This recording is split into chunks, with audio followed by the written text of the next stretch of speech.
Okay, right, this is the video for the intro and verse of You Shook Me All Night Long. But just to say before we start with the video, if you're trying to play along to the records, AC/DC records aren't always in standard tuning, in that they're not always tuned to an actual, the proper notes for the strings. They're sometimes a little bit low, because I think, they weren't too bothered about it being standard tuning as long as they were in tune with each other. So if you find that you're slightly out of tune with the record when you go to play to it, you'll just need to tune your guitar to be the right pitch as the record, generally by dropping it down a bit. Okay, so we're going to start off with the intro, and I'll play it for you, and then we'll go through what I'm doing. So it goes like this.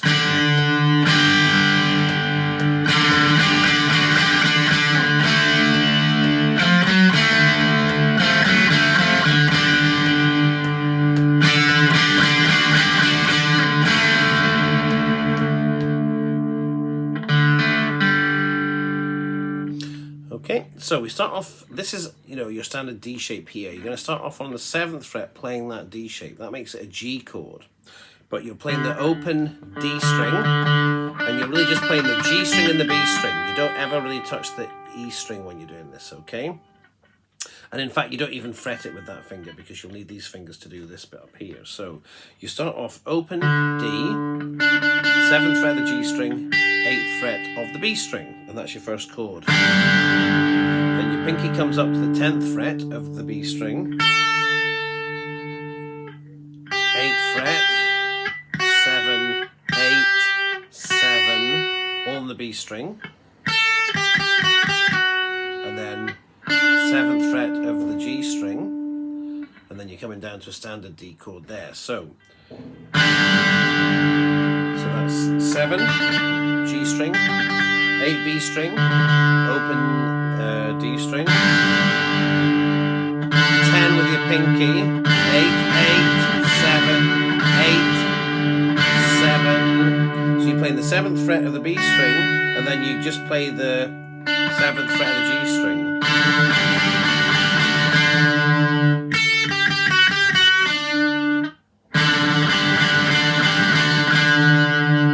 Okay, so 8, B string, 10, 8, 8, 7, 8, 7, 7 on the G string and down to D.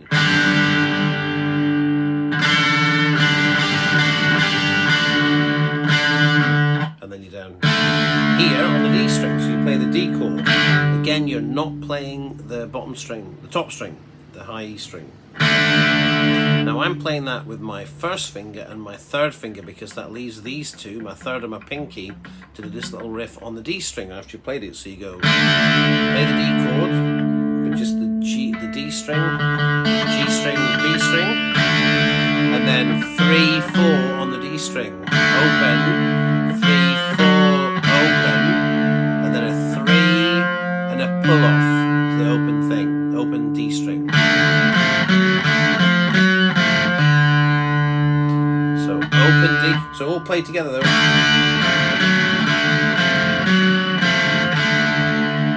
mean, you don't have to play all 3 strings, I think, as long as you've got you're playing the D and the G.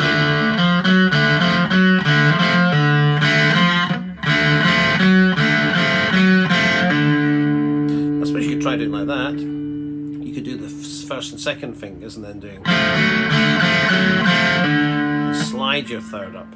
So 3 and 4 just seems, I find that harder to do personally than doing the second and the. But you can slide it.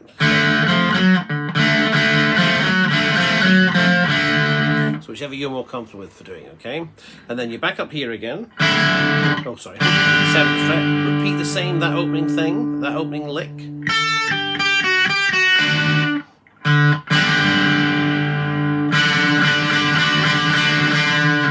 Back down here to the D, just the G and the B string, but that's it, you hit that once and hold it.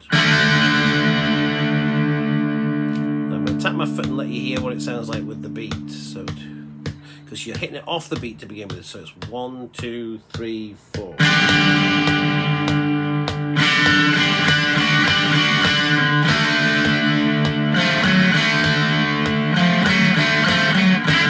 Oh jeez, right, let's try that again.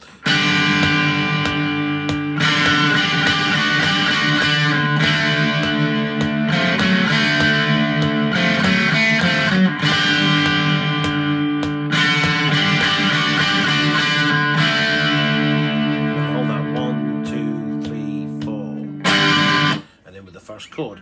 Now for this one, I tend to play it using my second, third and fourth fingers for the G chord, the opening G chord, which you hit once. Now you can use your pinky, but I don't. If I was playing that chord, especially live, I would just hit the top 4 strings. So that's the E string, A string, D string and G string. I wouldn't strum all the way down to there, but you can put your pinky on just to be on the safe side, but you probably aren't going to be playing that at all. You hit that once, and then you kill the strings with the palm of your hand. So it's... Now the reason I'm using my second and third fingers here is because that means that I can then form a C chord very easily by just dropping these 2 fingers like a little group. So you've got that on the 3rd fret of the E string and the 2nd fret of the A string, and you move it up a string, so you're now on the 3rd fret of the A string and the 2nd fret of the D string. And your first finger is ready to hit that note there, which obviously is the 1st fret of the B string, which makes your C chord. And then you're not playing the bottom E string for this chord, so you're going G, C, C, G, C, G, and then up to D. And again for the D, kill it with your palm. You shouldn't have to kill anything else with your palm for that, for the rest of the riff other than the first chord, G. And then C, C, G, and then D.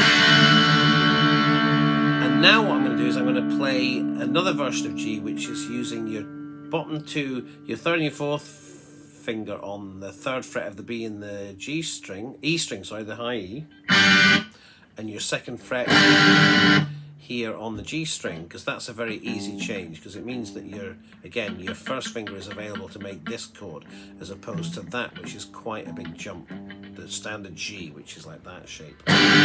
So I'm going to play this G like this.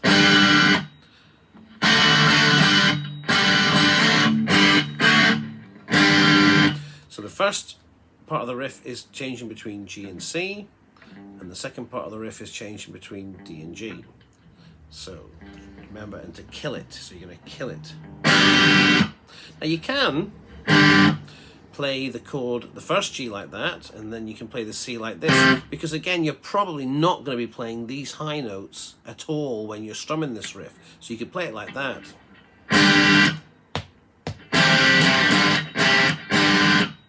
But I do quite like having the B. Sounds to me like the B is in that chord when they play it, so that's why I'm using this particular fingering for this chord shape. So G, C, C, C, G, D, G, G, D, G, D, G, C, C, C, G, D,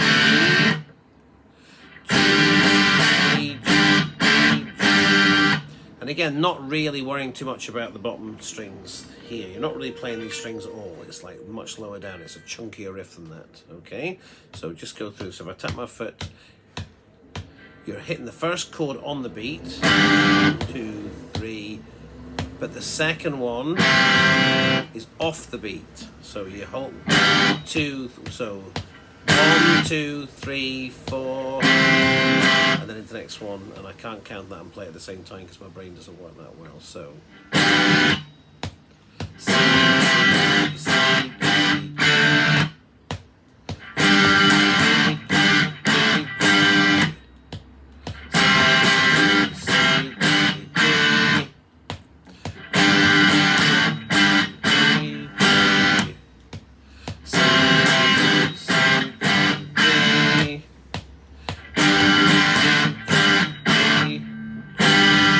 on the record, it starts off as just one guitar doing that, no bass, one guitar. About halfway through that first couple of verses, probably with the second verse then, it would come in with 2 guitars, but still no bass.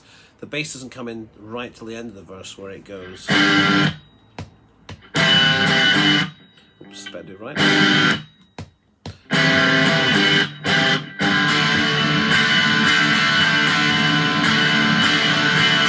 So just at that point, you're just playing a D chord, and the bass comes in boom, boom, boom, boom, boom, boom on the bass. So that last one, you're going D, C, C, D,